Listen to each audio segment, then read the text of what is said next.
I'm not a politician, and everybody knows. My concern here, maybe you haven't raised it, maybe you touched on it, is the constitutionality and also whether or not I know that at this point in time we have no choice but accept this form of funding from the governor's office, but I think we have to really understand and discuss and see how we are going to oppose this form of funding, because this is an erosion of our autonomy. Now you mentioned constitutional law. I think we have UCI chancellor who's a constitutional scholar. Maybe we can hear him. No, seriously, we can hear him say just one or two words about this, that we need to preserve our rights because otherwise if we continue with this precedent, the next time they may say, hey, you know, chancellors ought to spend their money like this. We may get into the chancellor's office budgets.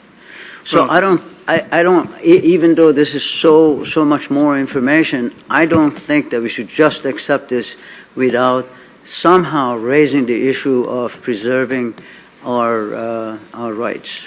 Well, let me say that I agree, and I really don't. I hope that we don't have to spend a lot of time violently agreeing with each other on that point.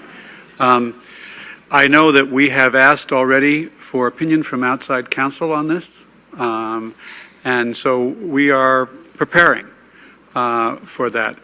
But I think that I don't want to preclude anybody from commenting on the constitutionality question and the incursion of authority at all.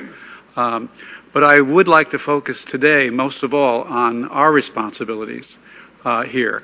But if counsel, Charlie, if you want to comment at all, free.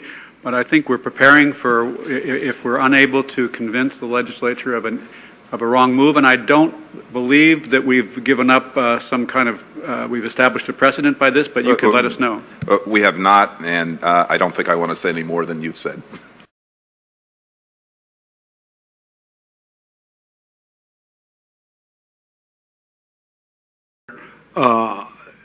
What decisions we make going forward, both in terms of definitions and policies in these areas, I think is more impactful than any potential legal strategy in changing what circumstance we find ourselves in the out year with respect to direct appropriation versus us retaining the historic and, in my opinion, appropriate constitutional authority that we've always had.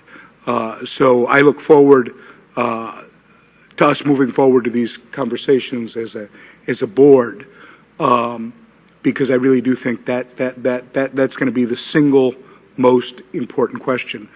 But on the question of direct appropriation, look, I, in the last meeting, raised my issues directly with the auditor and in general about the fact that I thought the recommendation for a direct appropriation was an overreach and constitutionally not the best approach.